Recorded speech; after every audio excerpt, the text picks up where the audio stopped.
So our third panel today is actually a really incredibly important one. And we know that we just had the one-year anniversary of Hurricane Maria's landfall yesterday. And we know that the impacts of that disaster are continuous and are happening in many, many different ways. So this particular panel will review the residual impacts of the hurricane on Latinx communities in Western Massachusetts, exploring the lived experiences of the latest Puerto Rican migrants to the region and the challenges of housing this displaced population. And the panelists will discuss the narratives and activism that have emerged through this post-Maria moment. So I know we're at the end of our program, so some of you guys are feeling a little tired, so if you can just stretch a little bit. Yes, thank you. And I say that because this topic is a little heavy for many of us, Yeah. and a lot of us are still carrying the weight. So let it go. Yeah. Deep breaths. Deep breaths. And so what we wanted to do is just briefly just talk a little bit about the work that WGBY as a public television station has done over the past year. And it's just one piece, one small, tiny piece of all the work that has been done in this community, in the region. And there's people in this room right now that has done some amazing work. So I want to acknowledge them in this room. Some of you guys, if you missed out, Holyoke had some amazing programs yesterday. And I actually had, while it was heavy on my heart, I got to end the evening laughing. So they had an amazing comedy night. So I want to thank Josie and Miriam back there for helping organizing a lot of that efforts, and just being instrumental in just making sure that our stories are being told. So thank you. So we thought we would take you back to tell you where we are today. So as community organizing work, many of us that are in this room know that it could be very lonely, and it's hard. And sometimes, and in many places, most of us do it because it's in our heart, and we lose sleep because of the amount of work that has to be done in order to accomplish it. But we don't always have allies. But I think one instrumental thing that happened at WGBY is that we were able to engage an amazing group of Latino advisors and non-Latino advisors. And I just want to kind of honor some of them that are listed on this slide. All of them have helped in numerous ways in the effort of the work that we've done in the Latino community over the years. I will say that many of you guys may be members, supporters, viewers of WGBY, and we're grateful and thankful. But it has taken us many years to get bilingual programming on the television station. So a lot of that is because of the support of you that are in this room. But people on our advisory board, like Mari, who have been instrumental in bringing in resources that we don't currently have. And so I just kind of wanted to just start off with acknowledging that, and that as organizers, all of us need allies. All of us need support. All of us need a shoulder to cry on, to complain, to fight, and to say, no más. And sometimes we need other voices in places that you work, because you sometimes are the only representative of those communities. Gracias, Vanessa. I just wanted to just say just a few words about the Latino Advisory Board. We aim to get together definitely once in the fall, not every season, so fall, spring, and then if we can manage also summer, but a couple of times even in those seasons as well. And one of the key things that has been important with regards to this advisory board, as you could see, it's a cross-section of folks, so it's not majority necessarily professors or people from K-12. It includes those folks, but also other community folks too, that really get the mission of not just what's happening with WGBY, but the work that Vanessa and her crew is doing through the station to really engage the Latinx community in the region, and particularly in Springfield. And so we've had this board for a very long time now. 2005. 2005, so over a decade at this point, that many of us have been original board members, have continued to be board members actively involved, but also have been very important, I think, voices in supporting Vanessa and the team in trying to move forward the kind of initiatives that are happening. And I think a lot of times people think about community partnerships as only at the grassroots level, and I wanted to really emphasize how important it is to have someone like Vanessa in this level of working at these kinds of institutions as well, that is really critical for us to be supportive and to try to figure out ways of how the resources that we have at our institutions can then be supportive of the work that they're doing as well. So that was a key thing that I wanted to mention. And as a result of a lot of our organizing work together, the Latino Advisory Board was instrumental in not only helping us engage in the Latino community with different events and activities, but what we realized was that, yes, we launched the Latino Youth Media Institute, yes, we opened a facility in the North End, yes, we did all of these, we did a Presencia Gala, and that's how the show came about, but we didn't have TV content. So yes, great, you have a community engagement department in education, but there's no content, and we're a television station. So, well, hello, you organized this since 2005. It took us to 2016 to put a show on air. So I say that because patience is huge in the work. And it's something that I've had to learn, because there's been many times where I just wanted to throw my hands up and say, I'm done. Like, it's not worth it. It's too much work. No one's listening. No one's paying attention. But then you have groups of individuals that come in and say, well, Vanessa, remember, this is why you and your team is doing this work. If you leave, who else? Will they even fill the position, right? And so those are all discussions that we've had, that it's hard, but we were able to put a show on air. And so, I want to acknowledge Veronica, who's here as one of our hosts, that she didn't come into WGBY to be on TV. She came to engage the community. But we were able to put this show together. And it took risk. It took for an institution that doesn't necessarily ever did bilingual program to take a risk, right? So the issues and challenges of, oh my God, we're going to lose viewers. Members are going to stop. We're not, all of these risks that they had that I didn't see. And for me, it was more like, you're going to gain so much more. Let me give you some numbers. Let me give you some stats of how many Latinos are in our region. Did you not know? And so it took us a long time.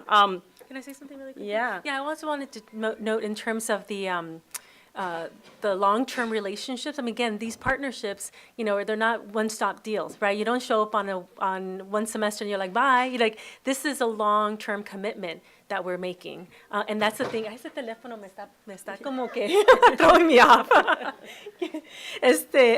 Like the commitment that you have and the long-term commitment, and that's really key and central in being able to then see the long haul and being able to really be committed to the work that's taking place, in these various different partnerships that we have.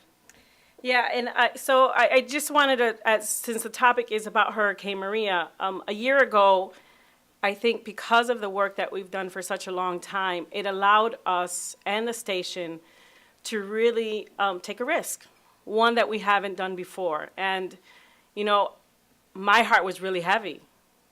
And we were at a television station, and there was no plan. There was no plan of how we would react, how we would respond, what stories we would tell. The idea of doing something that we do every single day, what became kind of like, oh, well, is that our space? And so it took us to go in the office and say, what are we doing? If it ain't a clothing drive, if it ain't opening up our doors, if it ain't doing a fundraiser, what are we doing? It was hard. It was hard to convince that our airwaves was important to educate non-Spanish speakers. And so we took a risk. And in the middle of season 3 of Presencia, we were given like 3 days to pull the show together. And I will say, because of our advisory board and the community, everyone responded immediately, and we were able to put a show together. There's many challenges that people don't understand and know, but captioning bilingual show is not easy. There is no one in the region that can caption live bilingually. believe it or not. So it's an opportunity. There is a lot of challenges in regards to just putting bilingual content on air. So we are doing something, I think, as a station that a lot of other stations nationally, even PBS, are not doing. And so I'm proud of the work that me and my team, and when I say a team, it's really me, myself, Veronica, and we can count herself. I mean, a team is just like, there's not many of us. There's like 3 of us, and allies in the community. So we were able a year ago to do this anniversary special. We chose to do it in English, which was very difficult, but we captioned it in Spanish. And then through conversation, we said, well, we need to do more. So our flagship program, Connecting Point, and their producers decided, well, you know what? We're going to use our airwaves to tell more stories. And say they had their producers go out in the community and capture those stories. And yes, while they were only in English, we felt that that was an audience that didn't really understand the dynamics of what was happening and the numbers and how many people were still suffering. And, you know, I had to even educate people in our station of Puerto Rico is part of the United States. So it's hard.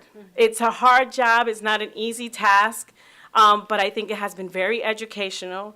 And we have the opportunity, every summer we do a media workshop. And so Veronica and I and others decided to, okay, well, we're going to take our media program. And this summer we're going to bring in a combination of students that recently relocated from Puerto Rico, that have been displaced, with students that live here on the island of Springfield and Holyoke. And we are going to bring them together, and we're going to have them learn about the history of Puerto Rico, about what it is of being Puerto Rican, of the diaspora. And if they spoke English, great. If they didn't, that's fine.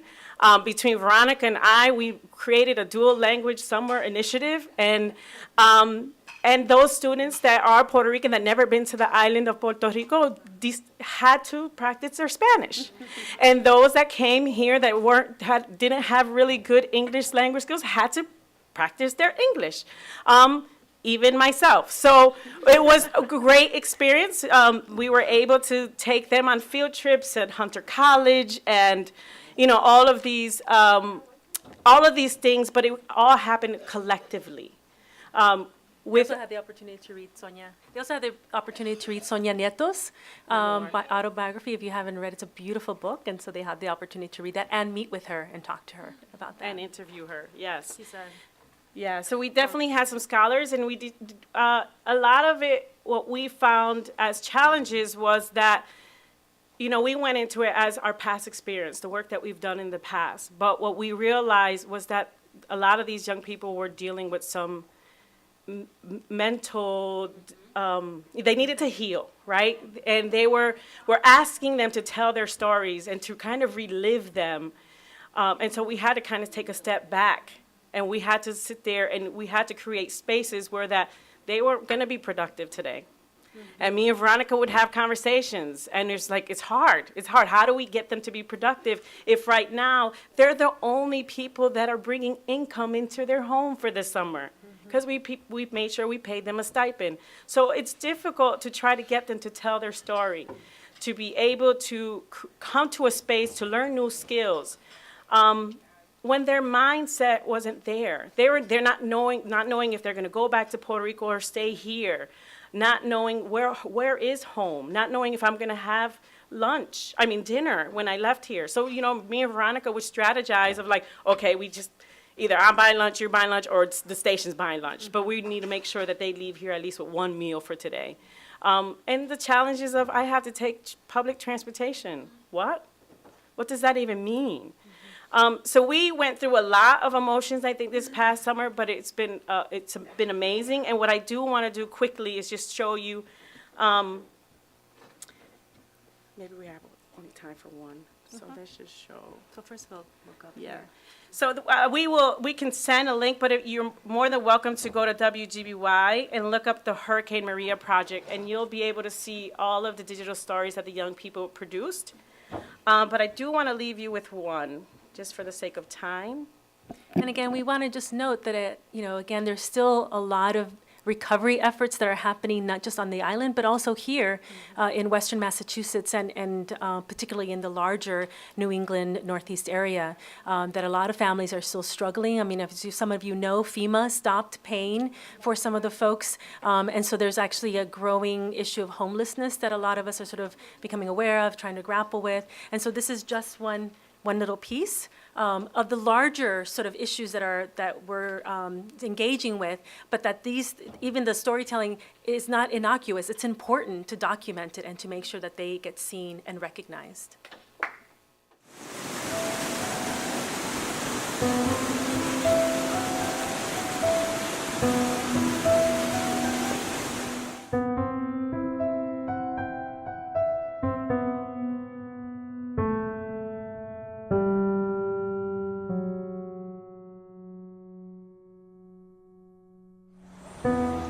FEMA sabe cómo está Puerto Rico.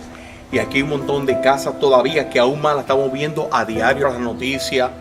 Entonces, estas comunicaciones, ahora estamos viendo casas que todavía no tienen techo, no tienen luz, no hay carretera, no hay camino.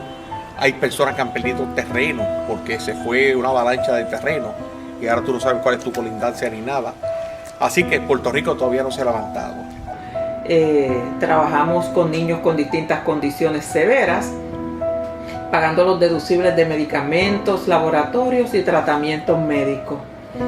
Pero, dadas las circunstancias de todo lo que nos ha tocado vivir a través del huracán María, siendo sensible con el dolor ajeno y esta población que ha estado tan vulnerable, los donativos que llegan adicional, que no tienen que ver absolutamente nada con la parte económica, ya sea los pañales, las toallas desechables, los guantes, pues sí, hemos hecho los acercamientos a todos esos hogares para poderlos apoyar en esa área específica.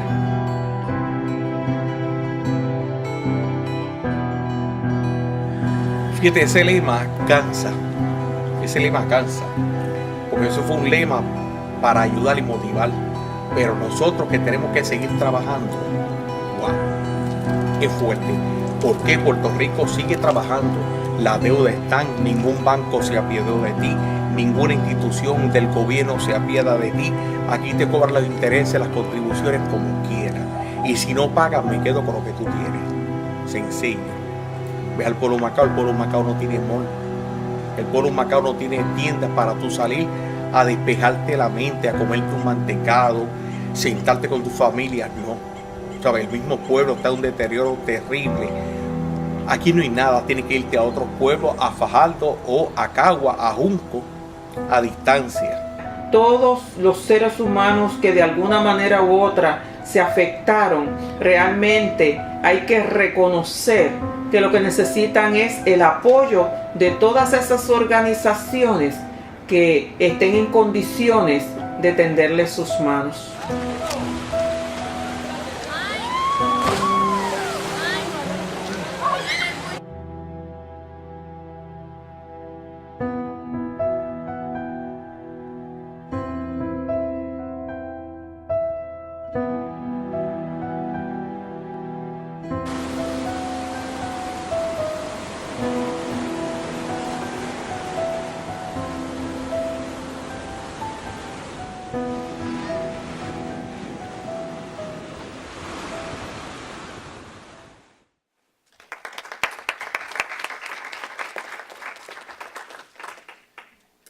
So again, with a little bit of guidance, giving them the tools, that what we found is just giving youth that platform is the most important and the most rewarding part of my job, and I think Veronica would agree, that is the most important part of our work, and why we, I think, deal with the day-to-day, you know, there's a word, I just can't come up.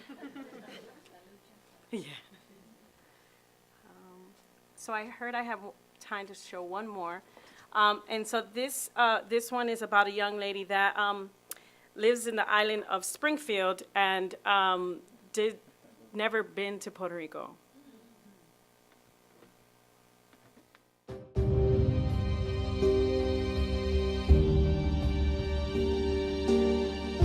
I thought in order to know more about where I come from, I do some research about the hurricane and why people like my family left the island.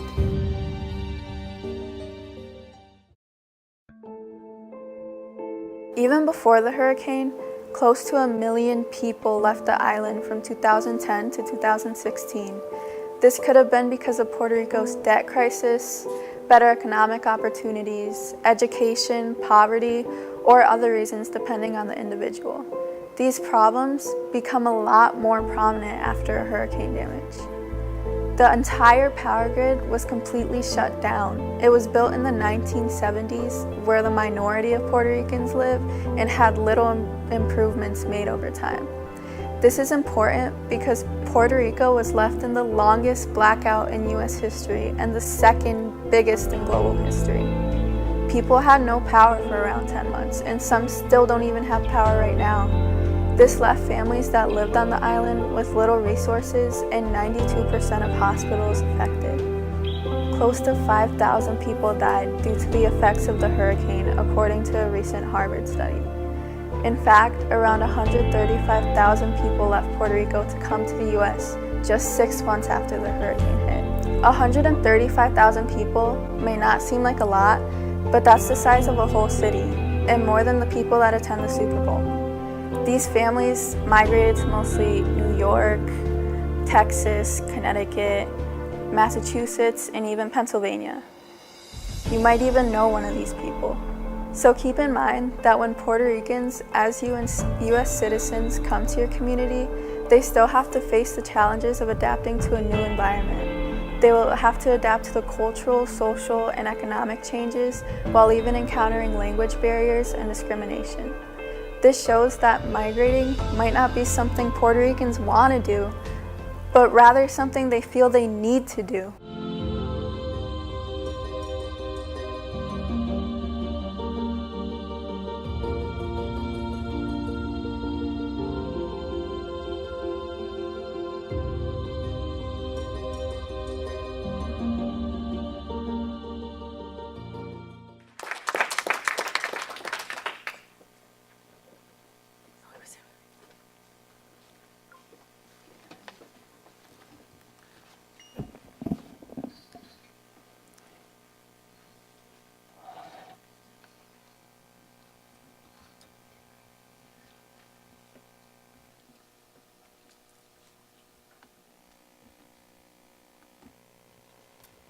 So I feel like we need a comedian right now. I know. Somebody to tell a joke.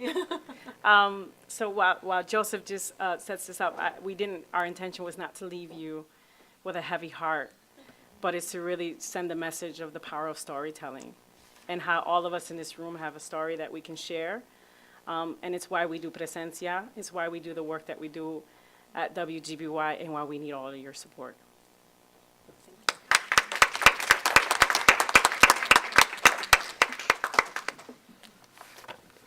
Well, our next series of panelists, I mean, we're gonna continue this conversation in a very another direction. I want to just start by saying that when we introduce students to some of these stories, there are a lot of different reactions when people hear these stories, and for some of us, it encourages us to think more about our own story, and to have different kinds of conversations in our communities. And with our families, and if we're faculty, with our students and our colleagues. And for a subset of our students and our colleagues, they really want to do something. And whether that doing something is opening your home or opening your wallet or whatever, right? For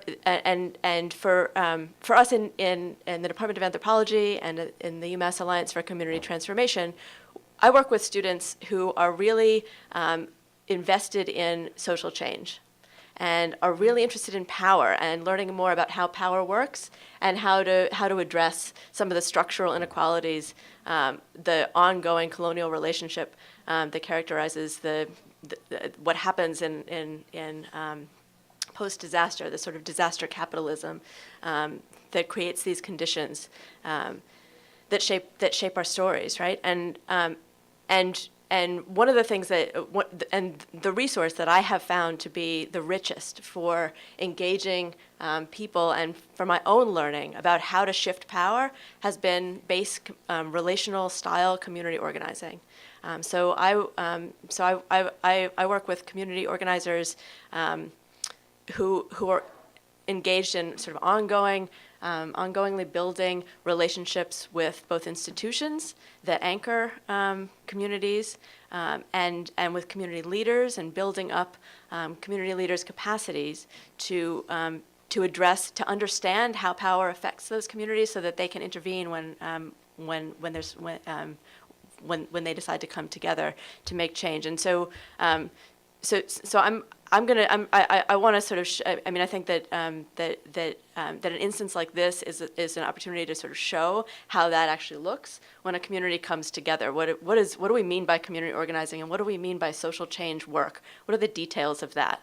What are the kinds of relationships and relationship building, and how do we turn storytelling into structural change? How do we use stories to speak back to power? What does that even mean? So I'm not the person to answer that, but the Pioneer Valley Project has been working directly with folks who have been displaced by Hurricane Maria and are living in the island of Holyoke in Springfield, and with some of the community institutions that support them. So I'm going to pass it over to them to tell that story. Oh, does that one work? Nope. Maybe. Good afternoon. I'm Tara Parrish. I'm the director of Pioneer Valley Project, and our organization has been around since 1996, and we came together as a group of congregations, multi-faith organization, labor unions, and other community groups in Springfield. Most recently, we began a chapter in Holyoke, and that's how we got engaged in the work of organizing with displaced families from Hurricane Maria. Our initial the goal of Pioneer Valley Project is to bring people together around shared values. So either faith values, democratic values, social justice values, and to build collective power, to develop grassroots leadership, and to create systemic change around issues that people in our community define for themselves, and also then have the tools to engage directly with decision makers to create structural changes. So we've done a lot of work on a lot of issues over the years, and in our effort to build new relationships in Holyoke and to grow our presence in Western Massachusetts, we began meeting with pastors, Latino evangelical congregations. That's where we have started, and it was during these conversations that we met some of these families who then, after coming here, had connected with these faith communities and then joined the congregation. And so I can remember, we have an organizing staff whose work it has been, Rosa Clase, whose work it has been to really build the trust and relationship with these communities. But it started in the congregations, led by Latino clergy, and who brought these people into meetings and said, you need to hear these stories. These are the stories that we're hearing every week now. And this was months after the storm, right? It was sort of like these families had been shut away somewhere, and then people started to hear their experiences. We didn't know that we were receiving the second highest number of evacuees until we started meeting the families and we started looking at this. We were second only to Florida in terms of the number of people. And so it was through hearing those stories and then families starting to share with each other, because again, families were living together, really, in hotels, right? So you're whether you like it or not, right? There's this community of people. It's the community that we didn't choose, right? But then we have to figure out, because as of right now, there are still families in these hotels. But these folks really, in many significant ways, came together in their shared experience, but also sharing their hopes for what was ahead. Because without that, it appeared to be and was described as a pretty hopeless situation. And so, you know, we began engaging with these families and building relationships and trust, and then eventually began bringing the families together, who then started to ask some questions about their situation. And, you know, why are we still in hotels? Why aren't we in apartments now? Why won't our senators meet with us, even though we've been requesting it for months? Why will they meet with other groups of people, but why won't they meet with us? So there has been this process of asking questions and then looking at, well, how can we answer these questions? And making the connection between the stories of struggle and also the policies that could begin to answer parts of those questions, right? And looking then at what are the structural barriers that exist at this moment related to this storm, related to why we're in our hotel room 6 months later, right? So our relationship with these families has been around them seeing their stories as a tool to build power, and also a way of examining the structures that were in their way from creating the life that they seek to have here in a post-Maria environment, right? So I'm gonna pass to Emily to talk more about the process of people coming together, but then also experiencing themselves in a different way, in their own path to power. Hello. So like Tara said, after we met and heard of the stories of the family, Rosa brought the families to us, and we started hearing the stuff that was happening in hotels that we never heard of. And how the families were, sorry, they were self-medicating, they were using drugs, they were depressed. So we heard and said, we got to do something. This is something that is happening in hotels to people who are invisible to our community. This is something that nobody knows that is happening, and somebody have to do something. So we got the pastors, and we said, what are we going to do about these stories? What are we going to do to make sure that these families become part of our communities? So we started organizing the families.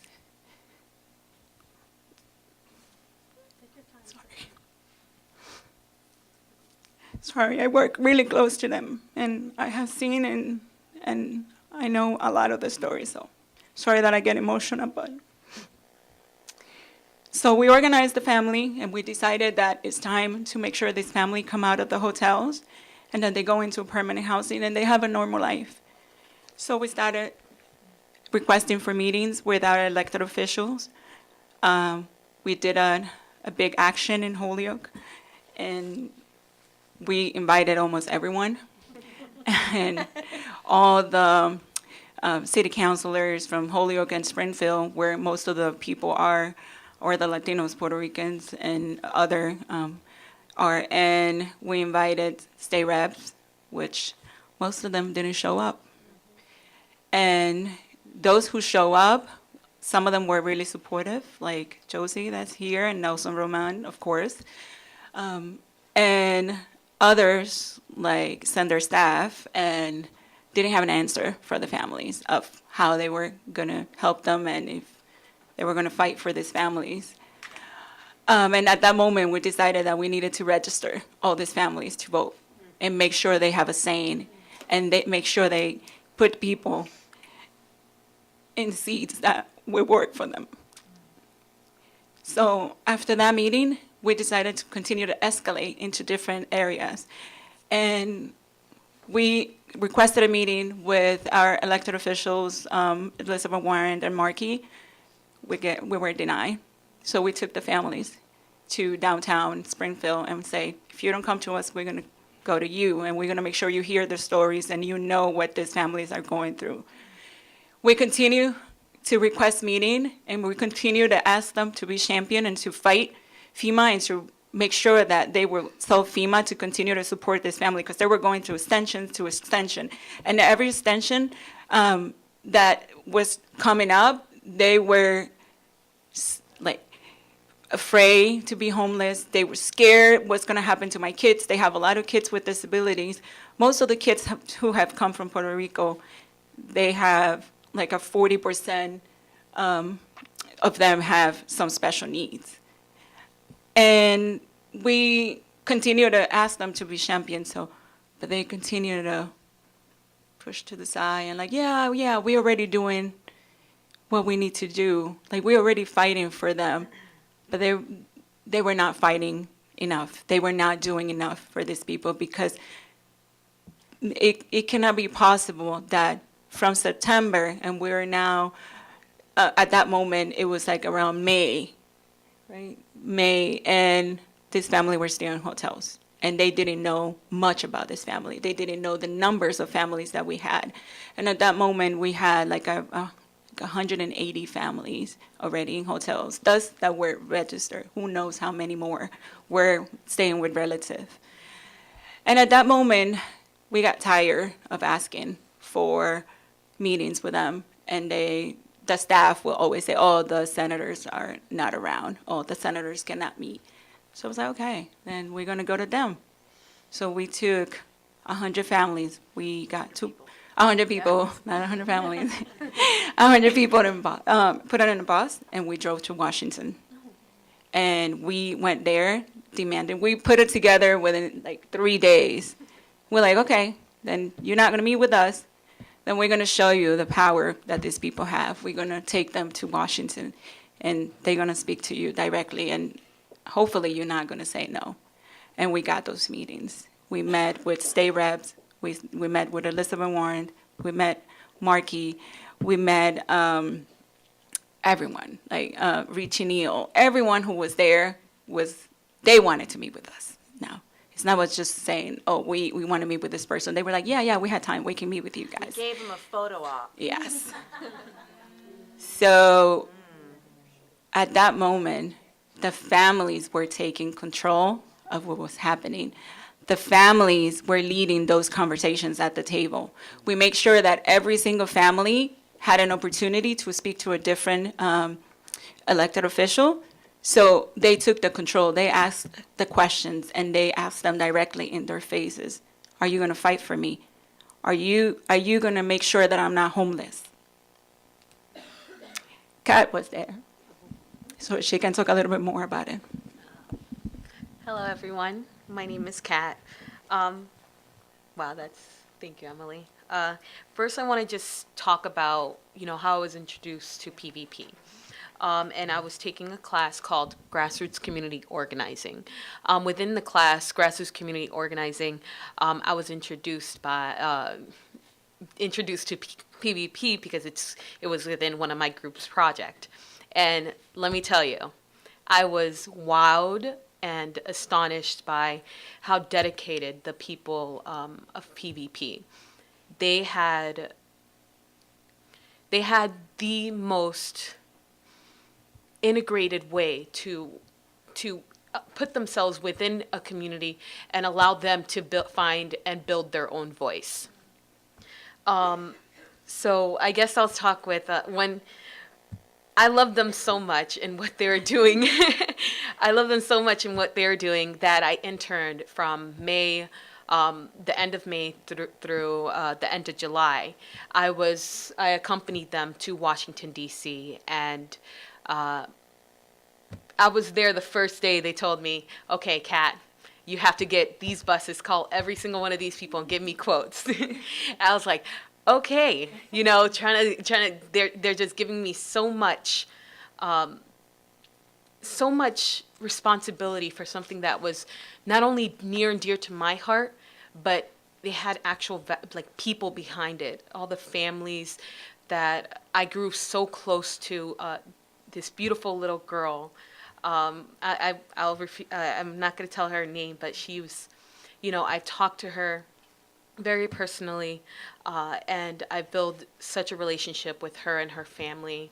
I mean, it just shows that building relationships defines everything within a community, and that receiving, I don't know what else to say. I'm lost for words because I'm so blessed to be even considered in the fight for them.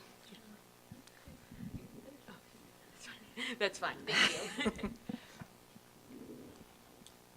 I guess I just want to say that it is actually really difficult within the context of the university sometimes to communicate the power that, like, we say that relationships are at the center of everything, and that in community organizing, and it's very difficult to communicate what that means, and it's hard to communicate it to students as well, and as well as colleagues.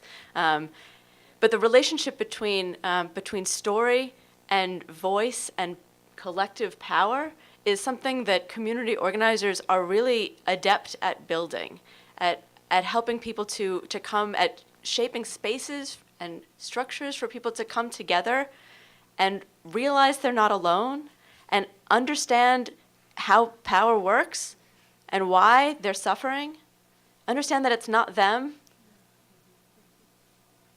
that it's not them alone, and that it's not their community's fault, that there are reasons, and analyze those reasons together and mobilize collective emotion rather than individual emotion, because that's when shame turns into anger, and righteous anger, that is not individual, but it's collective, and then doing something with that. And that process is something that I haven't figured out a shortcut for students, for anyone to understand, except by accompanying it. And Kat, thanks for using that word, accompany, because I think that ultimately that's what I think has been so powerful in working with these organizations and working with students to integrate students. It's not to help it's to accompany and witness, and accompaniment is not easy. It requires understanding who you are in that, and our students are a diverse range of students, some of whom are Puerto Rican students for whom this is their history and their family, and some of them are white middle-class students from the suburbs of Boston, who maybe didn't know that Puerto Rico was part of the United States, right? And that these folks who have been displaced are citizens of the United States.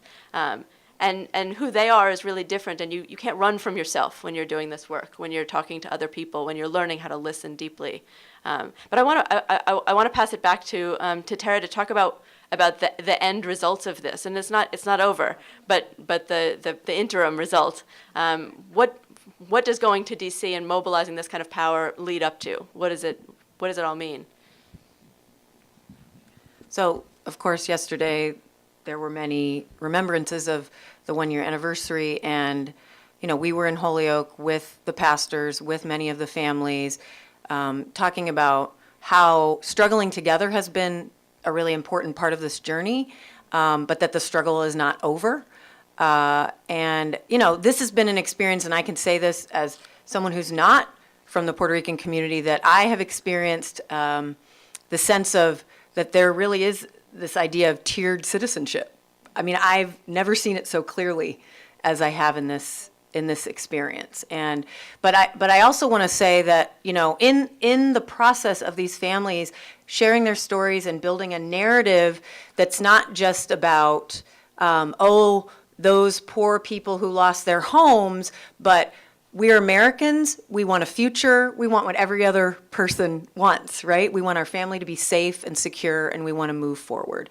And by doing that strategically and powerfully in a variety of different spaces with decision makers, these families on September 14th, when the final FEMA deadline passed, none of them became homeless because they mobilized our legislators, who mobilized our governor to create or to allocate funding to ensure that they would not be on the streets. And folks in Florida don't have that. Just Massachusetts. And so the other thing that I want to say is that not only are those who unfortunately are not quite into permanent housing able to stay in hotels still, but as of right now, over 50% of those families have received permanent housing. So in the course of their first meeting on April 5th, their first public meeting, till now, they've prevented their own homelessness and those of all the other families in Massachusetts. They've gotten several FEMA deadlines, not just for Massachusetts, but for any family in any state.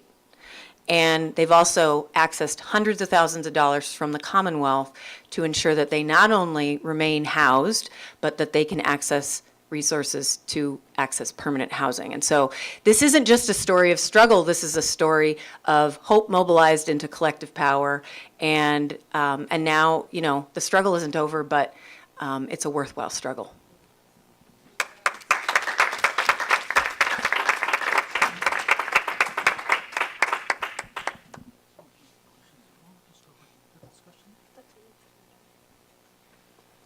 Well, let's, this is the last panel, so we are going to go into our table discussions, but, we have about 5 minutes, so we haven't done this today, but why don't we just take a question, if there's any kind of key questions, even amongst the panelists themselves or someone from the audience for the panel. Just let me get you,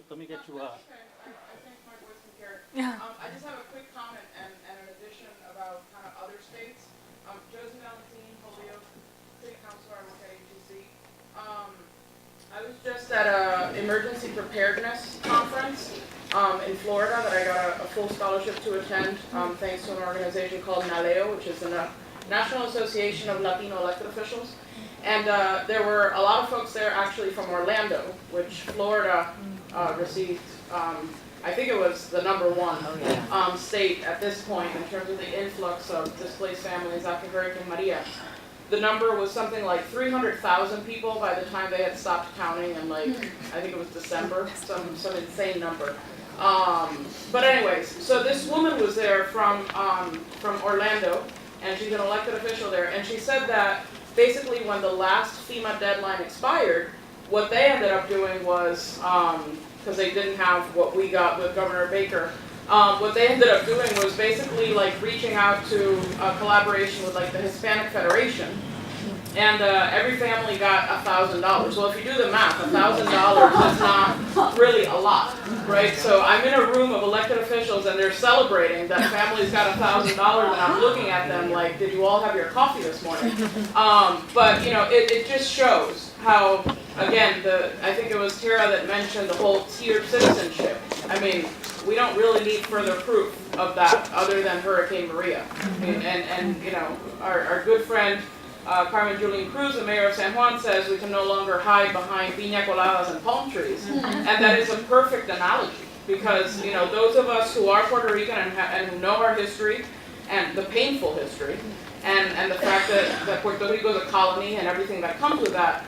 We knew this was kind of the reality, but it took a lot of people, to see the post-Hurricane Maria life to really kind of realize that. So I just wanted to kind of give that as an example of how there's so much discrepancy even between the states, and how, what other group does this happen to, right? I mean, and there's this parallel in these analogies to like Hurricane Katrina that are very visible. But then I think it almost went to a whole different level when you talk about that tiered citizenship and just a reminder that we're in a nation that is not really conducive to welcoming folks that are not the norm. And I think somebody used white supremacy earlier this morning, and I know it's a difficult term, but it's just we keep having kind of these examples. So I just wanted to give that very clear example, which was just like a week ago, from that feedback regarding Florida. Okay, any question, any other?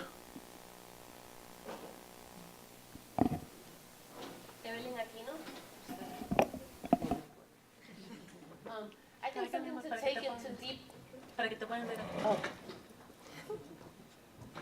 I'm shy. I think something to take into deep consideration for, and you saw it on the panel, is that we suffer from PTSD.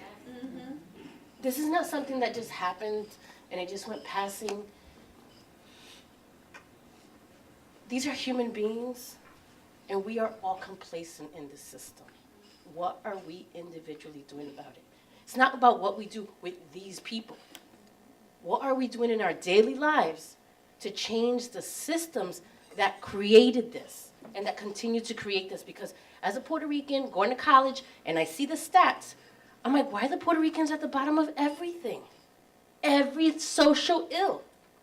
So this didn't just happen. They knew we couldn't fight back. But we have, and we will continue as we have, systemically, through people power, through spiritual power. But it's understanding the depth of this did not get started through Hurricane Maria.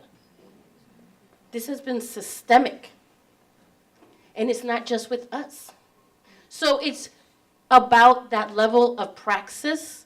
It's about that level of reflection, not only in the classroom, not only when we volunteer and then go live our lives. It's about in our daily reflection of how we live, what we choose, where we put our money. And I just feel like the PTSD of this has been incredible. That the minute we see anything, Puerto Rico, Katrina, Maria, it's like, it just gets us all emotional on levels and levels and levels and levels and levels. Whether we lost someone during that time, whether our community is just feeling the scars just open. So please understand that this was not something that just happened and it was in the news, like Katrina is to us, many of us. Katrina was something that happened over there. This is in our blood, and it's through generations of this, generations. So those of us that live this work, it is lives. And the more that we teach our young people and community members that they are powerful, which is what they try to shut down, our people will rise. Thanks. You know, I can't think of a more powerful way to go into our question that we're going to have, because